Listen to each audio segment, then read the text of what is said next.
दोहरा म्यार नहीं है, आपको समझ आ रही है कि ये किसके खिलाफ हैं।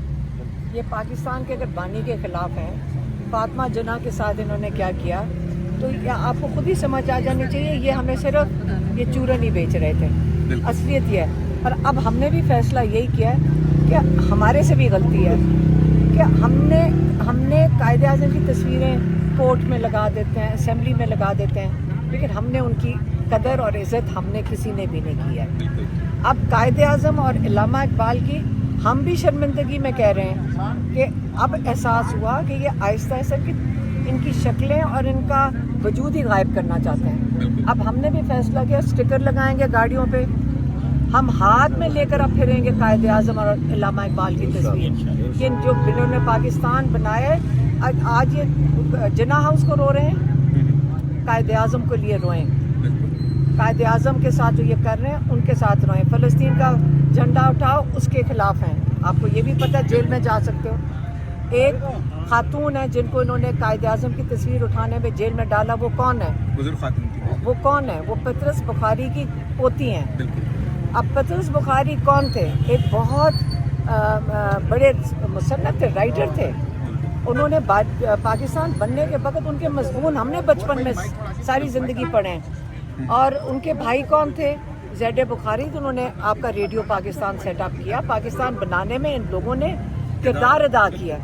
आप उन्हीं के बच्चों को, उन्हीं के नस्लों को आप उनको भी ख़त्म करना चाहते हैं। खुद तो बाहर चले जाना, हाँ, खुद तो इन्होंने चले जाना है पाकिस्तान से, और इनको ख़त्म कर जाना है। लेकिन हमने सब अहद करा। मैं आपके जो वीलॉग है इसके ज़रिए पैगाम देना चाहती हूँ कि हमने भी फैसला किया, हम जब बाहर निकलेंगे कायदे आज़म की तस्वीर साथ रखेंगे, इल्लामा इकबाल की तस्वीर साथ लेकर चलेंगे। नहीं किसी को भूलने देंगे कि हमारा बानी पाकिस्तान कौन था, नजरिया किसने दिया।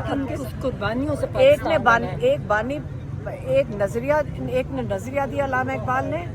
उन्होंने कौम को शऊर दिया, मुसलमानों को, और कायदे आज़म ने उस पर मेहनत की, अपनी ज़िंदगी दे दी।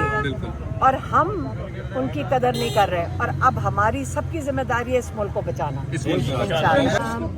आप लोगों ने भी साथ दिया और हम यहाँ पे अगर 9-10 बजे तक ना बैठते तो इन्होंने तो ये कहेंगे हम घर जाके बैठ जाते और ना आते तो कभी भी इमरान खान को बिल्कुल आइसोलेट कर देते। तो हम आगे यहाँ बैठे इसलिए हैं कि इनको पता होना चाहिए हम यहाँ से उठेंगे नहीं। अगर हम ये नहीं करेंगे तो ये तो मजाक इन्होंने बना दिया कि मुलाकात ना करने दें। तो उनको ये भी पता है कि आज जब हम तय करके आएंगे, और हमने इनको ये नहीं कहा था, हमने उन्हें कहा था हमें गिरफ्तार कर लो। मेरे ऊपर वो क्या वारंट गिरफ्तारी है 302 के, और हम चाहते हैं कि गिरफ्तार करो। अब इनको भी पता, और ये हमारी गेम है इस वक्त। मैंने कहा मुझे गिरफ्तार करो इसलिए क्योंकि इनको भी पता है कि अगर हमें गिरफ्तार करेंगे, इस वक्त इमरान खान की फैमिली में से किसी को गिरफ्तार करेंगे, वो इंटरनेशनल न्यूज़ बनेगी। हम बनाना चाह रहे हैं, ये बनने नहीं दे रहे। अच्छा, राना सनाउल्लाह साहब के साथ यही गेम चल रही है। हम कह रहे हैं कि मैं तो कह रही हूँ कि मैं कोई आप बेल नहीं लेनी है, आप हमें गिरफ्तार करो। अगर हमारा भाई अंदर बैठ सकता है, हम भी बैठने को तैयार हैं, और हमें गिरफ्तार, हम चाहते हैं कि गिरफ्तार करें। इसी के ऊपर राना सनाउल्लाह साहब ने